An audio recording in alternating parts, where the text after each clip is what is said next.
Hey everyone, it's Natalie. Welcome back to my channel for another video. So today I am going to be sharing with you 5 bad habits that I want to get out of my life. This is sort of a part 2 or kind of like a sister video to the video that I did last month talking about 5 habits that have actually changed my life. If you missed that video, I will link it below for you guys. As I've been working on my 2019 goals and implementing some new things into my life, I've also been made aware of things that I think aren't necessarily healthy or the best, most positive thing for me in my life. And so if I'm coming from a really honest perspective, there are things that I want to change about myself and my habits and my life. And that's what I'm going to be sharing with you in today's video. But before we get started, I do want to thank Home Chef for sponsoring a portion of today's video. In a little bit, I will be sharing with you how they have helped me start to kick out a bad habit in my life, but that's in a little bit. First of all, let's jump into the first thing that I am going to be eliminating, the first bad habit that I want to get rid of. This is one that you will see in a lot of videos like this here on YouTube. This is not an original idea, but it's one that I definitely need to fix in my life. I need to curb the habit of always being on my phone. I think especially for people who are like professionally influencers, or even if it's just a hobby, we can use that as an excuse to be on our phone more than what is healthy. If you're an iPhone user, you may recall that at the beginning of the year, we got this new feature where we could see our screen time. And oh my gosh, I was appalled and shocked at how much my screen time was. Granted, a portion of that was watching like videos through Amazon or Netflix on my phone. I don't always use my TV for that purpose. And a large portion of that was what I do as a businesswoman for my business. But the other portion was definitely still not okay. And it was not where I thought I wanted it to be. The amount of time that I was spending just scrolling through things through Instagram or through shopping apps or through Facebook or whatever it may be, it's a waste of my time, and I could definitely be spending my downtime with something that is more edifying and more gratifying to me. I do try to not be looking at my phone when I'm with my kids, because I do try to separate like my business time from my family time. But I have fallen into the habit of when the kids are just playing quietly, I'll just grab my phone and start looking through it. And I'm missing out on moments that I could just be observing what they're doing or reading a book or just, you know, not doing anything.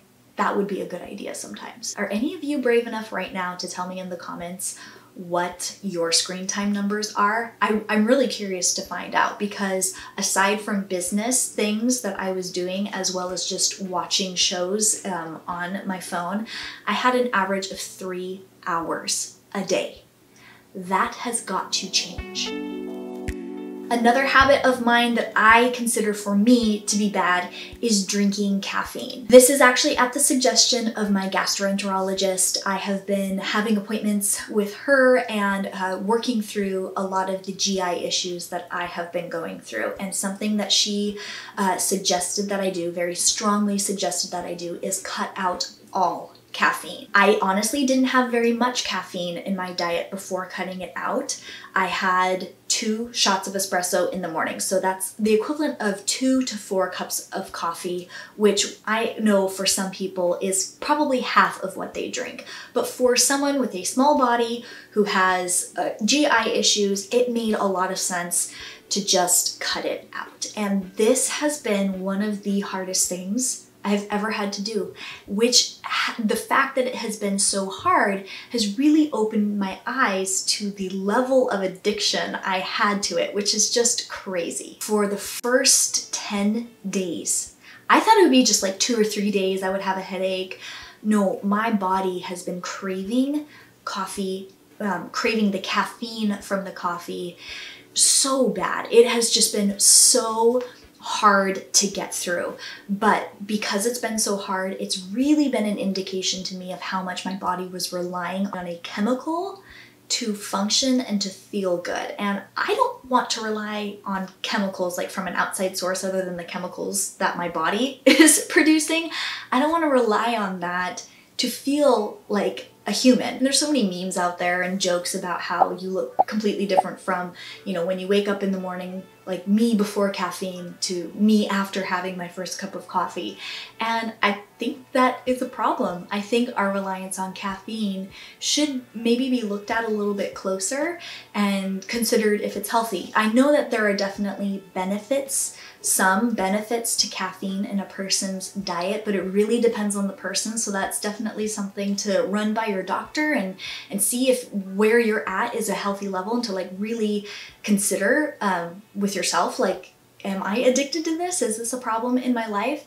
And I feel better after going through that initial really difficult phase of getting caffeine out of my life. I feel so much better. I am way less groggy in the morning. I am much more clear-headed, and my GI issues, I've had some alleviation from some of the stuff that I was dealing with. That may be a combination of a prescription that I got as well as some diet changes, including getting caffeine out of my diet. But even if it wasn't a GI issue, I think the decision to cut caffeine out has definitely been really positive, and drinking caffeine, having caffeine in my diet is just something for me that was a bad habit. The next bad habit of mine, and this is something that I just need to get off my butt and do, is put the laundry away into the drawers that they belong immediately after sorting it out. Everyone does laundry differently. We actually do a no-fold system for the boys and for much of my clothing, which it sets me up for such an easy task of putting it to its final destination. But for whatever reason, I wash the laundry. I'm really on top of that. I don't let dirty clothes pile up. I used to do that. I don't do that anymore. It just would be way too huge of a pile. I clean the clothes, I dry them, I sort them all out into the rooms that they go into, and then I just deliver a basket of laundry into the room and somehow just call it good. This means that that laundry is just sitting there. It's an eyesore. It's difficult to find what you need out of just a basket of random laundry all thrown together, and it's not really just completing the task. I'm not following through, and so that's definitely something that's a bad habit that I want to kick, and it's something that I've been working on in the last couple of weeks, and it is so much easier to just put it away right then and there than to just let it pile up and have it nag you every time you see it. The next bad habit that I want to kick is wasting food. It can be super easy to let a bag of spinach go bad in my fridge. It can be so easy to have the leftovers that I had very good intentions for rot in my fridge just to find it a month later and have to throw everything out. And I think it's really important for us to be conscious of the waste that we are producing, as well as the actual money we are throwing away by putting food into the trash. Along the same vein is the amount of money that we were spending on eating out. My life has gotten so much more busy in the last year with my business here on YouTube, and by the end of the day, I had worked a full day and taken care of the kids at the same time, and all of a sudden it's time to make dinner. And so Weston and I have opted, because he works full-time outside of the house, long days, we've just opted to go get takeout.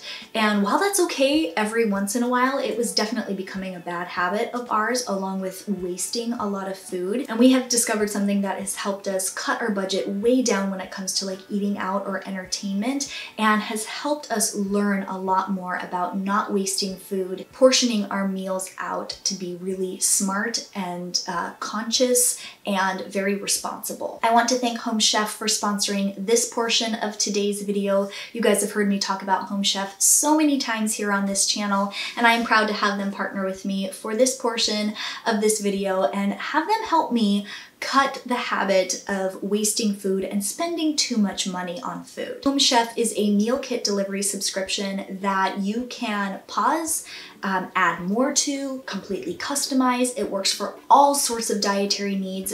Like I mentioned before, I've been dealing with GI issues over this past couple of years, and I've tried other home like meal kit delivery services, and none of them have compared to the customization that is possible through Home Chef. They have like 17 different meal options every week, which is incredible. They even include like lunch, like quick meal options, smoothie, like fresh fruit baskets. There's a lot there. There's something there for everyone, and it's not just your like typical meat and potatoes dishes over and over again, just with different packaging and different little sauces. Like, their food is very nice and unique, and everything is perfectly portioned. And Weston and I were talking about this a few weeks ago. Like, it's nice to have something that is really like teaching us to portion our meals out wisely, and to not just buy the huge bag of whatever from Costco,